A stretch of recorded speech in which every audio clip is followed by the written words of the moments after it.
Bismillahirrahmanirrahim. Assalamualaikum warahmatullahi wabarakatuh. Alhamdulillahi rabbil alamin. Nahmaduhu wa nasta'inuhu wa nastaghfiruh. Wa na'udzu billahi min syururi anfusina wa min sayyiati a'malina. May yahdihillahu fala mudilla lahu wa may yudlil fala hadiya lahu. Asyhadu an la ilaha illallah wahdahu la syarika lahu wa asyhadu anna Muhammadan abduhu wa rasuluhu al-mab'uts rahmatan lil alamin. Allahumma iftah lana qulubana wa alhimna rusdana wahdina siratakal mustaqim. Inna nas'aluka ilman nafi'an wa imanan thabitan wa yaqinan rasikhan wa qalban khashi'an wa lisanan dhakiran wa rizqan halalan tayyiban wa amalan salihan mutaqabbalan. Jamaah sekalian, ikhwan dan akhwat yang dimuliakan Allah Subhanahu wa taala, atas nikmat hidayah, nikmat taufik, juga umur dan kesehatan yang Allah berikan kepada kita semua. Apalagi kita sudah akan memasuki bulan Ramadan. Kurang dari sebulan kita sudah akan menyambut tamu yang mulia. Bulan merupakan musim ketaatan. Mudah-mudahan Allah Subhanahu wa taala memberkahi kita di bulan Sya'ban ini dan menyampaikan kita pada bulan Ramadan. Jamaah sekalian, a'azzakumullah, pada pertemuan sebelumnya kita sudah membahas tentang di antara makanan kesukaan Rasulullah sallallahu alaihi wasallam itu adalah at-tarid, kuah daging yang biasanya dimakan dengan roti, ya, mirip dengan coto, cuma dia agak kental. Sampai sekarang masih ada jenis makanan ini, jamaah sekalian. Orang Arab sudah variasikan dengan campur kentang dan yang lainnya. Nah, ini diantara masakan atau makanan yang paling enak di masa itu, dan Rasulullah pun suka. Bahkan Rasulullah SAW memberikan pengibaratan keutamaan istri beliau, yaitu Sayyidah Aisyah radhiyallahu taala anha, dibandingkan wanita yang lain, seperti keutamaan tharid dibanding makanan yang lainnya. Ini menunjukkan keutamaan istri Rasulullah sallallahu alaihi wasallam, Aisyah radhiyallahu taala anha, dibanding dengan istri-istri yang lainnya. Bahkan di antaranya, jamaah sekalian, Aisyah merupakan ahlul ilm, ulama perempuan di masa Rasulullah. Bahkan saat wafatnya Rasulullah sallallahu alaihi wasallam, beliau merupakan rujukan para sahabat. Bahkan sebagian sahabat mengatakan, kalau kami tidak tahu makna dan maksud hadis, maka kami datang bertanya kepada Aisyah. Setelah Aisyah radhiyallahu taala anha menjelaskan, baru kemudian kami paham. Nah, ini menunjukkan bagaimana keutamaan Aisyah yang tidak dimiliki oleh perempuan yang lain di masa itu, termasuk istri Rasulullah SAW yang lainnya. Beliau satu-satunya perempuan yang masuk deretan periwayat hadis yang paling banyak dari kalangan sahabat. Beliau meriwayatkan lebih dari 1000 hadis dari suaminya sallallahu alaihi wasallam. Kemudian jamaah sekalian yang dimuliakan Allah Subhanahu wa taala, Rasulullah sallallahu alaihi wasallam juga pernah dilihat oleh Abu Hurairah memakan thauri aqitin, pernah memakan potongan-potongan keju. Ya, ini sudah kita jelaskan, beliau cuci tangan, berwudu setelah makan potongan keju itu, dan apa maksud wudu di situ. Kemudian jamaah sekalian yang dimuliakan Allah Subhanahu wa taala, hadis selanjutnya Imam At-Tirmidzi mengatakan, haddatsana Ibnu Abi Umar qala haddatsana Sufyan bin Uyainah an Wa'il bin Daud an ibnihi wa huwa Bakar bin Wa'il an Az-Zuhri an Anas bin Malik. Dari Anas bin Malik, beliau mengatakan, aulam Rasulullah sallallahu alaihi wasallam ala Sufiyata bitamrin wa sawiqin. Rasulullah sallallahu alaihi wasallam membuat acara resepsi pernikahannya, mengadakan acara walimahnya saat menikahi Ummul Mukminin Sofiyah radhiyallahu taala anha dengan apa jamaah sekalian? Bitamrin, dengan kurma saja, wasawikin dan roti gandum.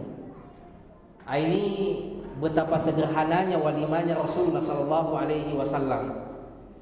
Kalau kita mungkin agak jarang kurma dengan roti gandum, mungkin kalau ukuran kita dengan pisang goreng atau dengan teh saja.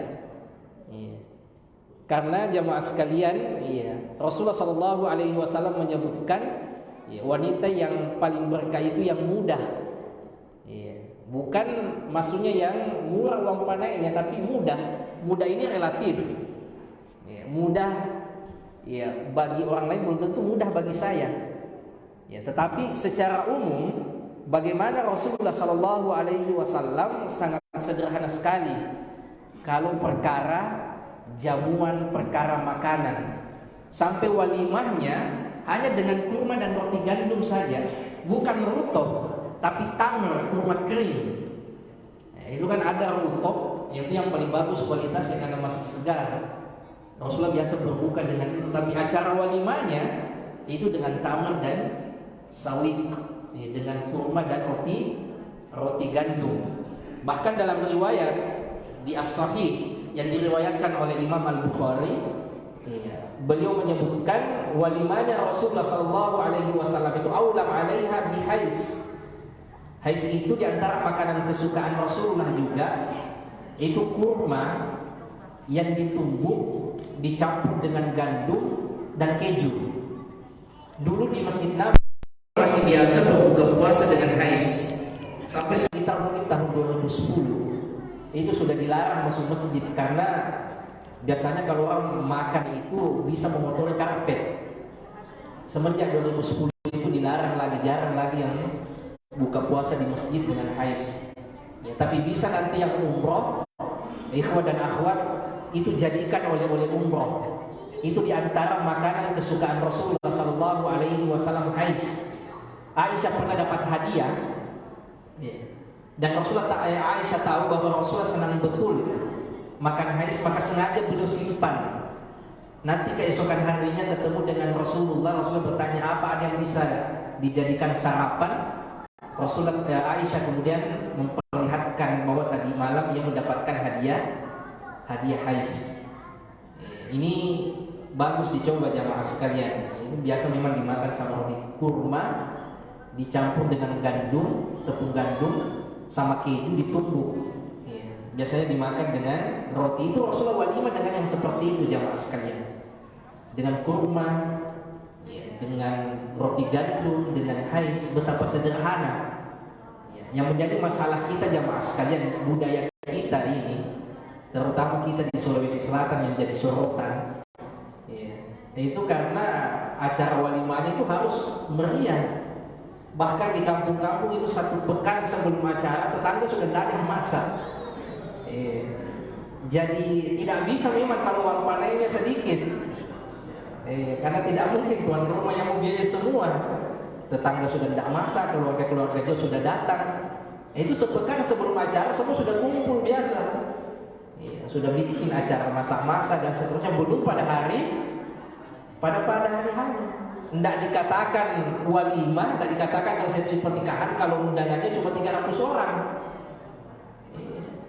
Kalau tidak masuk gedung harus sewa baruga, sewa tenda. Jadi budaya ini yang membuat tidak mau uang pandainya harus naik. Coba kalau seperti Rasulullah SAW, mudah sama ikhwah menikah dengan pisang goreng saja dan teh.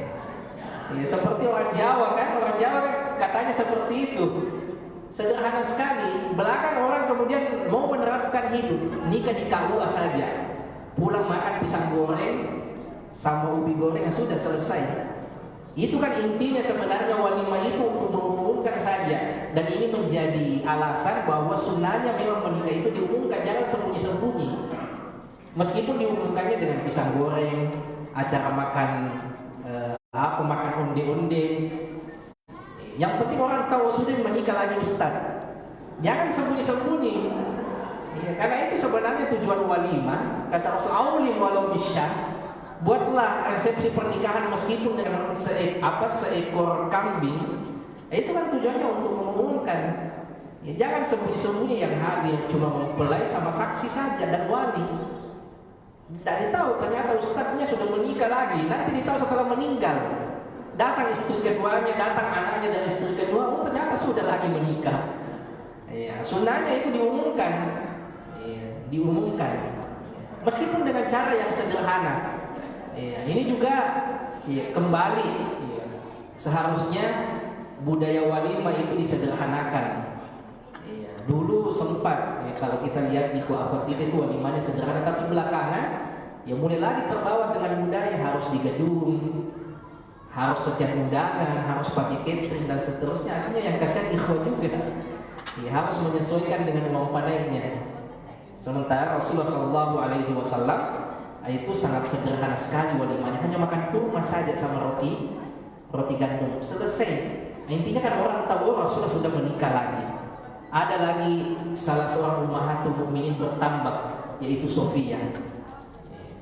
Kemudian ikhwah sekalian yang dimuliakan Allah Subhanahu wa taala, hadis selanjutnya hadis ke-179, Imam At-Tirmidzi mengatakan haddatsana Mahmud bin Ghailan qala haddatsana Abu Ahmad qala haddatsana Sufyan anil Aswad bin Qais an Nubayhin al-Anazi an Jabir bin Abdullah qala atana Nabi sallallahu alaihi wasallam fi manzilina fadhabahna lahu syatan. Kata Jabir bin Abdullah radhiyallahu taala anhuma, kami pernah dikunjungi oleh Rasulullah sallallahu alaihi wasallam di rumah kami, maka kami menyembelihkan untuk beliau seekor kambing atau seekor domba. Faqal, lalu Rasulullah sallallahu alaihi wasallam mengatakan, ka'annahum alimu anna nuhibbul lahma.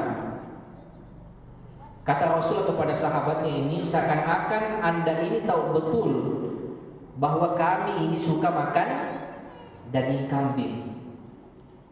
Hadis ini jamaah sekalian, sababul wurudnya ada dalam hadis yang diriwayatkan oleh Imam Ahmad. Jabir bin Abdullah pernah mendatangi Rasulullah sallallahu alaihi wasallam di rumahnya. Beliau menceritakan yang diriwayatkan oleh Imam Ahmad, ataitu Nabiyya sallallahu alaihi wasallam asta'inuhu fi dainin kana ala abi. Saya pernah mendatangi Rasulullah di rumahnya untuk minta tolong menyelesaikan permasalahan hutang ayahku. Jadi Jabir ini jamaah sekalian, anak bapak ini sahabatnya Rasulullah. Anaknya bernama Jabir, bapaknya bernama Abdullah bin Haram yang gugur waktu perang Uhud. Namun ternyata ayahnya meninggal dalam keadaan masih mempunyai hutang. Yang memiliki piutang menagih kepada ahli warisnya. Ya, dan begitulah memang jamaah sekalian. Ya, kalau sang jenazah, sang mayit punya hutang, maka yang berkewajiban membayarkan hutang-hutangnya adalah ahli warisnya. Bahkan sebelum warisan itu dibagi, harus dicek dulu apakah sang mayit punya hutang atau bagaimana, baru kemudian dibagi. Kalau ternyata sudah terbagi, baru ada yang mengklaim dan bisa membuktikan ternyata sang jenazah punya hutang, maka yang berkewajiban membayarnya adalah ahli warisnya. Dan ini yang terjadi pada sahabat yang mulia Jabir bin Abdullah radhiyallahu taala anhu. Ayahnya sudah gugur syahid di Uhud, tapi ternyata belakangan ada orang yang menagih hutangnya. Jabir datang kepada Rasulullah sallallahu alaihi wasallam minta tolong agar melobi yang punya piutang ini untuk memberikan tenggang waktu. Bukan Jabir tak mau bayar, Jabir akan berusaha bayar tapi butuh waktu. Rasulullah sallallahu alaihi wasallam kemudian mengatakan, atiku, saya akan mendatangimu di rumahmu. Maksudnya Rasulullah menyanggupi untuk membantu Jabir bicara sama yang punya piutang agar memberikan tenggang waktu kepada Jabir melunasi hutang-hutang ayahnya. Faraja'tu fakultu lil mar'ati, maka saya pun pulang ke rumah dan saya mengatakan kepada istriku, la tukallimi Rasulullah sallallahu alaihi wasallam wa la tas'ali. Nanti kalau Rasulullah datang ke rumah kita, jangan banyak bicara. Ini perkataan Jabir kepada istrinya. Dan jangan minta yang aneh-aneh, minta yang macam-macam. Karena tadi kata Rasulullah akan berkunjung ke rumah Jabir. Jabir berkata kepada istrinya sebelum Rasulullah datang, nanti kalau Rasulullah datang, jangan banyak bicara dan jangan minta yang macam-macam, yang aneh-aneh. Kemudian fa'atana, lalu Rasulullah sallallahu alaihi wasallam mendatangi kami, tiba beliau di rumah Jabir, fadzabahna lahu dajinan kana lana. Maka kami pun sudah menyembelihkan untuk beliau daging untuk dikonsumsi. Dalam riwayat Imam At-Tirmidzi tadi syah, kambing atau domba untuk dikonsumsi oleh sang tamu yaitu Rasulullah sallallahu alaihi wasallam. Faqal, disitulah Rasulullah sallallahu alaihi wasallam mengatakan, ya Jabir ka'annakum araftum hubbana al-lahma. Wahai Jabir, seakan-akan engkau tahu betul bahwa kami ini suka makan daging, suka makan daging kambing. Qal falamma kharaja, saat Rasulullah sudah selesai membantu Jabir, Rasulullah selesai makan daging kambing tadi, Rasulullah akan pulang. Qalat lahul mar'a, istri Jabir mengatakan, sholli alayya wa ala zawji aw sholli alaina. Wahai Rasulullah, tolong doakan saya bersama dengan suamiku, tolong doakan kami. Kemudian Jabir mengatakan, Rasulullah sallallahu alaihi wasallam mengatakan, Allahumma sholli alaihim, ya Allah rahmatilah mereka ini. Jabir bersama dengan istrinya. Qal, Jabir mengatakan, faqultu laha, saya mengatakan kepada istriku, alaisa qad nahaituki, bukankah tadi saya sudah larang jangan banyak bicara dan jangan minta macam-macam sama Rasulullah sallallahu alaihi wasallam. Qalat, istrinya kemudian mengatakan, tara Rasulullah sallallahu alaihi wasallam kana alaina wala yad'u lana. Bagaimana menurutmu Rasulullah sudah ada di rumah kita, lalu kita tidak minta didoakan oleh beliau? Hadis ini memiliki pelajaran yang sangat banyak, ikhwas sekalian. Yang pertama, kedermawanan Rasulullah sallallahu alaihi wasallam tidak hanya terbatas pada urusan materi. Kedermawanannya Rasulullah sallallahu alaihi wasallam juga pada hal-hal yang sifatnya non material. Apa itu? Memberikan bantuan kepada sahabatnya. Kan kadang seperti itu jamaah sekalian. Mungkin kalau kita dermawan dari sisi uang materi, mungkin kita tidak bisa. Karena uang kita mungkin terbatas, kebutuhan juga banyak. Tetapi ada hal-hal yang bisa kita lakukan untuk membantu orang lain yang mungkin tidak bersifat materi. Kita mudahkan urusannya, minta difasilitasi seperti Jabir agar dilobikan. Apalagi yang mungkin kita punya posisi, punya posisi yang bisa membantu orang lain. Seperti Rasulullah sallallahu alaihi wasallam, ia tidak memberikan uang kepada Jabir untuk melunasi hutang ayah Jabir, tetapi Rasulullah membantu Jabir agar diberikan tenggang waktu, kesempatan untuk melunasi hutang-hutang tersebut. Maka kedermawanan ini jangan hanya dibatasi pada hal-hal yang sifatnya materi. Nanti dikatakan dermawan kalau kasih uang, kasih bantuan sembako. Tidak hanya seperti itu jamaah sekalian, kedermawanan itu sangat luas sekali. Ada hal-hal yang sifatnya non materi, kita bantu orang. Ada orang misalnya mau diuruskan pernikahannya, itu bagian dari kedermawanan. Dibantu melamarkan. Seperti Rasulullah, tadi minta dilobikan agar diberikan tenggang waktu untuk menyelesaikan hutang ayahnya. Ini yang pertama, ikhwah sekalian, ikhwah dan akhwat, bahwa ada begitu banyak kebaikan-kebaikan yang kita bisa berikan kepada sesama, tidak hanya hal-hal yang sifatnya materi. Nanti orang itu dikatakan baik kalau kasih uang, kalau kasih apa-apa, tidak seperti itu. Tetapi yang membantu kita, yang memudahkan urusan kita, yang menolong kita, itu pun bagian dari kedermawanan yang dicontohkan oleh Rasulullah Sallallahu Alaihi Wasallam. Yang kedua, ikhwah sekalian yang dimuliakan Allah Subhanahu Wa Taala, bolehnya berhutang, tetapi bukan menjadi kebiasaan sedikit-sedikit berhutang. Makanya di antara doanya Rasulullah Sallallahu Alaihi Wasallam berlindung dari belitan hutang.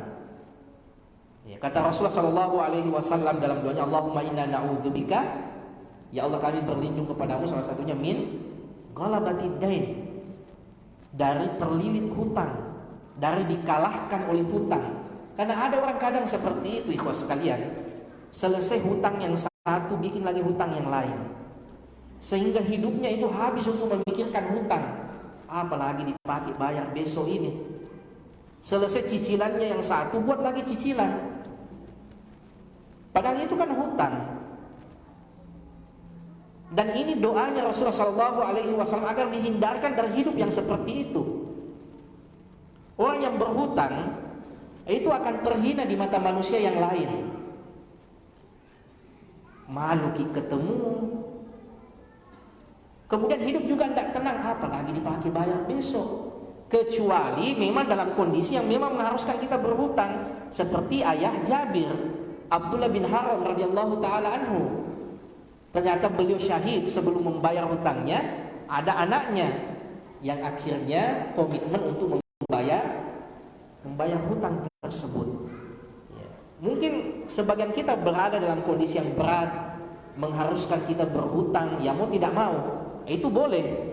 Tetapi jangan jadikan ini sebagai kebiasaan. Apalagi berhutang dengan yang di awal memang sudah tidak mau bayar.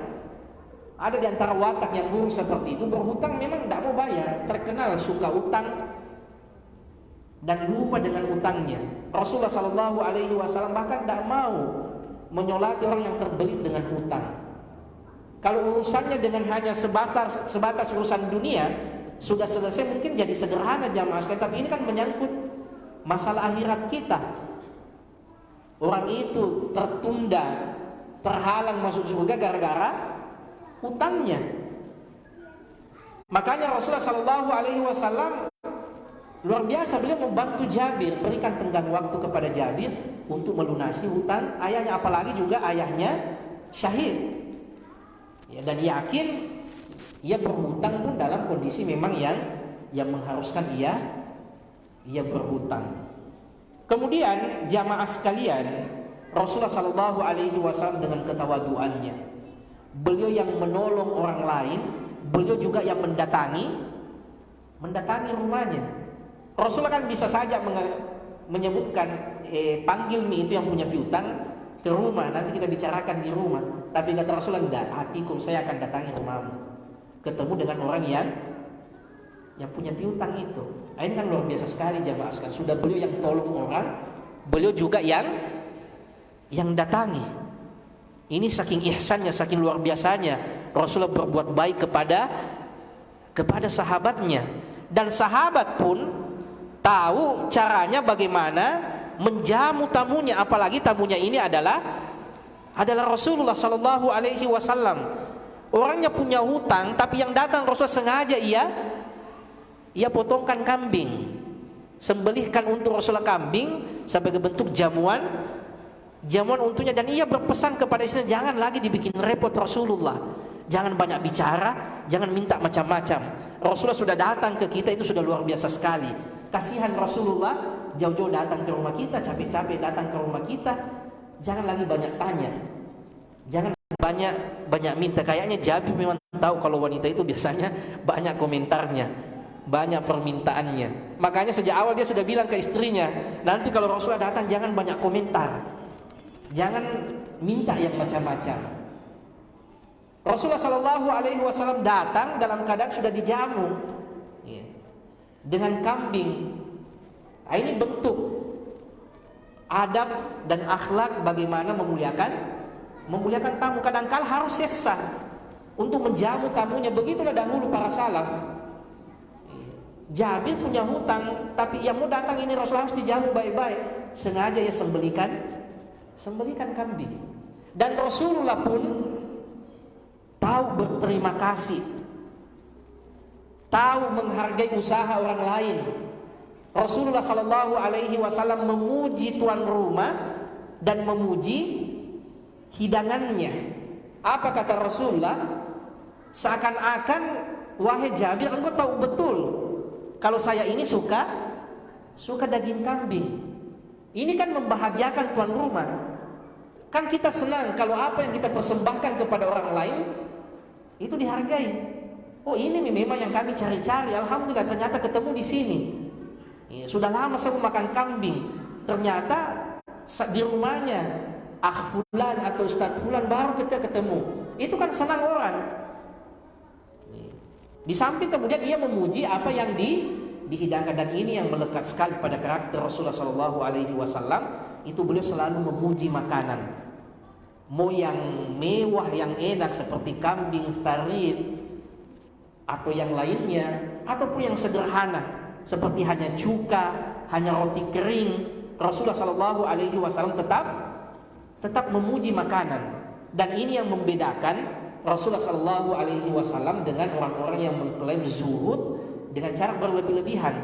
Tidak mau makan yang enak, tidak mau makan daging, maunya yang sederhana saja dengan alasan zuhud. Kalau Rasulullah zuhudnya itu kalau ada makanan yang enak beliau makan, kalau tidak ada, apa yang ada itu yang beliau konsumsi tanpa komentar miring kepada makanan tersebut. Tidak pernah Rasulullah mengeluh sedikit pun gara-gara makanan.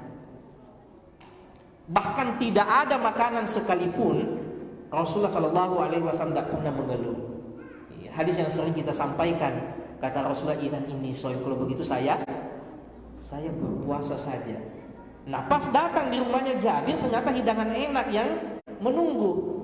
Rasulullah menghargai dan memasukkan kebahagiaan kepada tuan rumah, juga memuji makanan tersebut. Tahu betul Anda ini kalau kami ini suka daging kambing.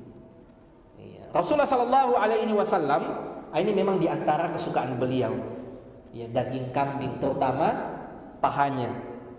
Rasulullah Sallallahu Alaihi Wasallam kemudian konsumsi. Selesai juga urusannya Jabir, Rasulullah pamit pulang. Saat pamit, disinilah istrinya Jabir mengatakan kepada Rasulullah, "Sholli alaina ya Rasulullah, doakan kami." Lalu Rasulullah pun mendoakan suami istri ini. Kata Rasulullah, "Allahumma sholli alaihim, ya Allah rahmatilah mereka." Ini juga diantara bentuk terima kasih Rasulullah Sallallahu Alaihi Wasallam kepada tuan rumah yang sudah menjamunya. Sebagaimana hadis Rasulullah, la yashkurullah man lam yashkurun nas. Tidak dikatakan orang itu berterima kasih, bersyukur kepada Allah sebelum ia berterima kasih kepada sesama manusia. Itu kan kadang kita susah berterima kasih ke orang. Orang sudah, apalagi pegawai di bawah kita, orang yang bekerja untuk kita. Ya mungkin dari sanalah rezeki kita, dari sanalah datang harta kita. Tetapi kadang kita lupa untuk memberikan apresiasi. Kalau Rasulullah Shallallahu Alaihi Wasallam sosok yang khadum, tahu sekali berterima kasih, makanya sering beliau mendoakan sahabatnya diminta ataupun tidak diminta. Ada yang diminta seperti pada kasus ini Rasulullah doakan, ada juga yang lain yang tidak diminta Rasulullah doakan sahabat-sahabatnya. Lalu istrinya ini ditegur oleh Jabir, istrinya Jabir. Kata Jabir, bukankah tadi saya sudah larang, jangan banyak komentar dan jangan minta macam-macam. Istrinya pun menyampaikan alasannya. Apa bagaimana menurutmu, Rasulullah sudah di rumah kita, lalu kita tidak minta didoakan. Inilah tawassul yang disepakati oleh para ulama kita, minta didoakan oleh orang soleh yang masih hidup. Dan ini bukan hanya kekhususan Rasulullah Sallallahu Alaihi Wasallam, kepada seluruh umatnya yang soleh, orang yang menjaga batasan-batasan Allah, ahli ibadah, seorang alim, datang berkunjung misalnya ke rumah, jangan dilewatkan kesempatan untuk minta didoakan. Minta didoakan, mumpung datang orang soleh di rumah. Karena ada kadang memang orang soleh, ikhwas sekalian, itu baru dilihat mukanya, itu kita ingat akhirat. Seperti Ibnu Qayyim, kata beliau, kalau beliau lihat gurunya Ibnu Taimiyah, maka naik semangatnya beribadah. Ingat akhirat. Orang-orang seperti inilah jangan dilewatkan kesempatan untuk minta didoakan. Seperti kata istrinya Jabir, bagaimana kita mau lewatkan ini? Mumpung Rasulullah datang ke rumah kita, masa Rasulullah pergi kita tidak minta didoakan? Dan Rasulullah pun akhirnya mendoakan rahmat atas keluarga ini, atas Jabir dan keluarganya. Jadi ini jamaah sekalian, syahidnya di sini. Kenapa Imam At-Tirmidzi memasukkan hadis ini di bab tentang makanan Rasulullah Sallallahu Alaihi Wasallam? Karena di sini menyebutkan apa hidangan yang disiapkan oleh Jabir, yaitu daging kambing, dan kata Rasulullah, engkau kayaknya tahu betul kalau kami ini suka daging kambing, suka daging. Ini diantara makanan kesukaan Rasulullah Sallallahu Alaihi Wasallam. Kemudian ikhwas sekalian, azzakumullah, hadis yang selanjutnya Imam At-Tirmidzi mengatakan, haddatsana Ibnu Abi Umar qala haddatsana Sufyan qala haddatsana Abdullah bin Muhammad bin Aqil annahu sami'a Jabiran qala Sufyan wa haddatsana Muhammad bin Munkadir an Jabir qala. Dari Jabir kembali, orang yang sama, Jabir bin Abdullah radhiyallahu ta'ala anhuma, qala kharaja Rasulullah sallallahu alaihi wasallam wa ana ma'ahu. Rasulullah sallallahu alaihi wasallam pernah keluar berkunjung ke rumah salah seorang sahabat dan saya menemani beliau. Fadakhala ala imra'atin minal ansar. Ternyata Rasulullah sallallahu alaihi wasallam mengunjungi seorang sahabiyah dari kalangan Ansar. Fadzabahat lahu syatan fa'akala minha. Ternyata sang tuan rumah sahabiyah dari kalangan Ansar ini, Ansariyah, itu juga menyembelihkan kambing untuk Rasulullah sallallahu alaihi wasallam. Fa'akala minha. Rasulullah sallallahu alaihi wasallam pun makan dari daging kambing tersebut. Wa atathu bikina'in min rutabin. Bukan cuma daging kambing atau masakan kambing, tuan rumah juga menyajikan rutab, kurma basah itu tadi, yang juga diantara kesukaan Rasulullah. Fa'akala minhu, Rasulullah pun juga makan dari rutab itu. Tsumma tawadda'a lidzuhri wa shalla tsumma saraf. Lalu Rasulullah sallallahu alaihi wasallam berwudu untuk salat duhur karena waktu duhur sudah masuk. Kemudian fa'atathu biulalatin min ulalatis syah.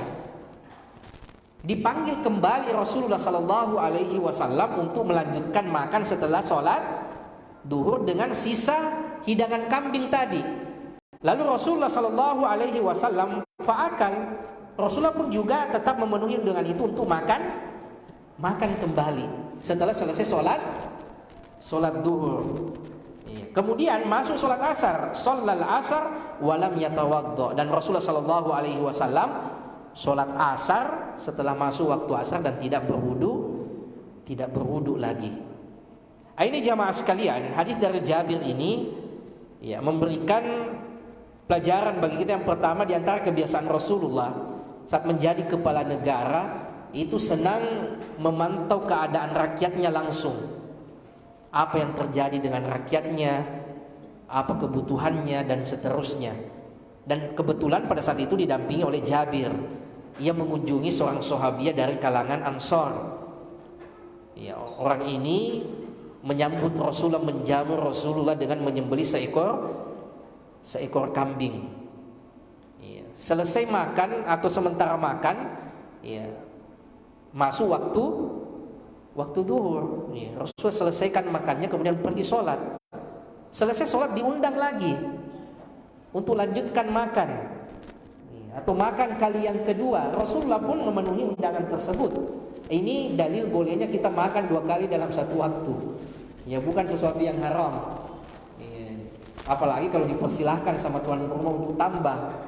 Ya, Rasulullah Shallallahu Alaihi Wasallam selesai sholat duhur beliau makan lagi. Karena kebiasaannya, sebagaimana riwayat dari sahabat Rasulullah, orang-orang di masa Rasulullah itu makan siangnya sebelum sholat duhur. Kecuali kata sahabat Rasulullah di hari Jumat, kami makan siangnya setelah sholat Jumat. Begitu juga dengan qailulah. Itu biasanya mereka itu tidur sebelum duhur. Namun kadangkala makan juga seperti itu, bisa dilanjutkan lagi setelah sholat. Ya, jadi bukan sesuatu yang haram, sesuatu yang makruh. Ya, kalau kita tambah atau makan 2 kali dalam satu waktu. Ya, selesai sholat ternyata Rasulullah Shallallahu Alaihi Wasallam pergi lagi makan, ya, melanjutkan sisa kambing tadi karena diundang kembali oleh tuan rumah. Ya, kemudian kata Jabir, Rasulullah Shallallahu Alaihi Wasallam setelah tiba waktu asar, beliau salat asar lagi dan tidak berwudu kembali. Ini poinnya juga, bahwa daging kambing itu tidak membatalkan wudu, ya, selama wudunya tidak batal dari faktor yang lain. Ini lagi-lagi menegaskan hadis yang pertama tadi, bahwa Rasulullah Shallallahu Alaihi Wasallam itu suka makan daging kambing. Kemudian ikhwas sekalian, a'azzakumullah, hadis selanjutnya, hadis yang ke-181, hadis dari bibi Rasulullah Sallallahu Alaihi Wasallam, namanya Ummul Munzir. Kata Ummul Munzir, ya, dakhala alayya Rasulullah Sallallahu Alaihi Wasallam wa ma'ahu Ali. Rasulullah pernah berkunjung ke rumahku dan ditemani oleh Ali. Walana dawalin mu'allaqah. Dan saat itu di rumah, ya, ada kurma yang digantung. Kalau kita biasanya kan itu biasanya ada pisang yang digantung.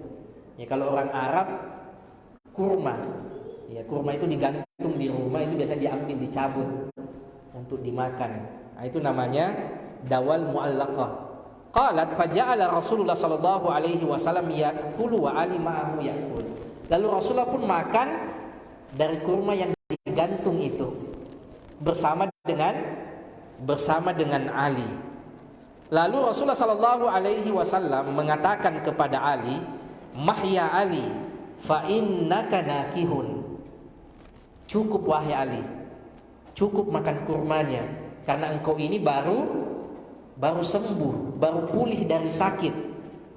Lalu Ali pun berhenti.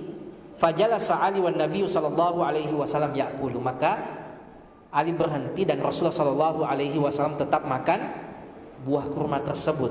Rasulullah menghentikan Ali karena Ali ini tadi baru pulih dari sakit. Rasulullah tahu kalau penyakitnya Ali ini, baru pulihnya Ali, tidak cocok dengan banyak makan kurma. Bukan karena Rasulullah tidak mau ditemani makan. Iya, karena ada orang menghentikan orang lain makan supaya tidak mau dibantu. Supaya cuma dia sendiri. Kalau Rasulullah hentikan Ali, bukan karena itu, tapi engkau ini baru pulih, tidak cocok makanan ini dengan penyakitmu. Ali pun berhenti karena tahu Rasulullah melarangnya karena maslahat untuknya. Lalu ikhwas sekalian, tuan rumah kemudian menghidangkan faja'altu lahum silqan wa syairan. Saya menghidangkan kepada Rasulullah sallallahu alaihi wasallam sayuran mirip dengan kita lalapan. Iya, itu ada juga biasa daun-daunnya orang Arab itu biasa mereka makan jadikan lalapan. Namanya jerjer. Ya, konon juga katanya itu obat kuat. Nah, itu orang Arab biasa makan. Nah, itu dihidangkan kepada Rasulullah silqan wa syairan, dan roti gandum. Faqala Nabi li Ali, lalu Nabi mengatakan kepada Ali, min hadza fa'asib fa inna hadza awfaqulaka. Ini yang cocok untukmu Ali. Makanlah ini sangat cocok untukmu. Apa itu? Lalapan dan roti gandum. Jadi dari hadis ini jamaah sekalian, kita mengetahui betapa mengertinya Rasulullah Sallallahu Alaihi Wasallam hubungan makanan dan kesehatan. Bahwa ada untuk sebagian orang itu tidak cocok makan makanan tertentu. Sebagaimana yang pernah kita sampaikan, di antara makanan kesukaan Rasul itu yang manis-manis, al-halwa wal asal, dan suka minum madu. Tapi bukan berarti orang yang memiliki pantangan ini harus makan banyak yang seperti itu jamaah sekalian. Orang punya gula, punya kolesterol, ia tahu Rasul suka makan yang manis-manis, ia juga banyak makan yang manis, akhirnya kambuh penyakitnya. Ya, Rasulullah tahu ini cocok untukmu, ini yang tidak cocok untukmu.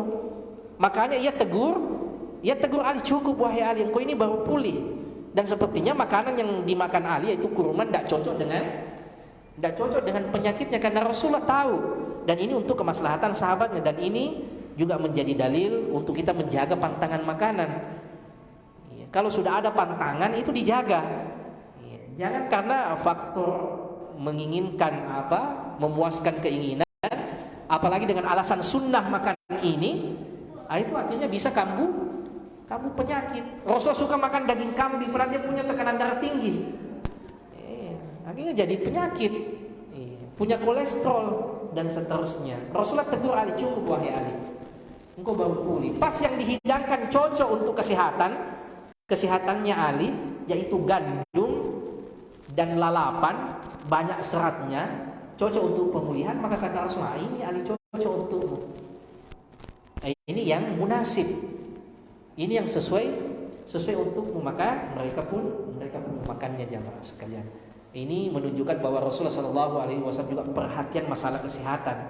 Makanya Imam Ibnu Qayyim mengumpulkan dalam kitabnya At-Tib An-Nabawi, pengobatan kenabian, bagaimana pola hidup sehatnya Rasulullah, bagaimana makanan Rasulullah yang sehat, bagaimana pola istirahatnya, manajemen stresnya.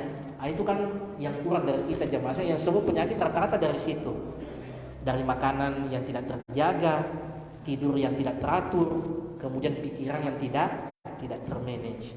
Itu bagus dibaca buku Imam Ibnu Qayyim At-Tib An-Nabawi. Saya kira ini kawan sekalian, masih ada mungkin satu kali pertemuan di bab tentang makanan Rasulullah ini. Ya, karena memang ini bab yang paling panjang karena menyangkut masalah makanan Rasul, dan ini direkam oleh para sahabat kurang lebih 23 tahun. Dari awal Rasulullah menjadi Nabi dan Rasul dipantau apa yang biasa dimakan oleh Rasulullah, apa yang disukai oleh Rasulullah. Itu kurang lebih selama 23 tahun. Kita mengetahui ternyata Rasulullah suka kue, suka yang manis, suka buah, suka madu. Pernah Rasulullah makan keju dan yang lainnya. Mudah-mudahan ada manfaatnya jamaah sekalian. Minimal dengan banyak kita kirimkan salawat dan salam kita kepada Rasulullah SAW. Wassalamualaikum ala nabiyyina Muhammad wa ala alihi wa sahbihi wa sallim. Wa akhiru da'wana alhamdulillahi rabbil alamin. Wassalamualaikum warahmatullahi wabarakatuh.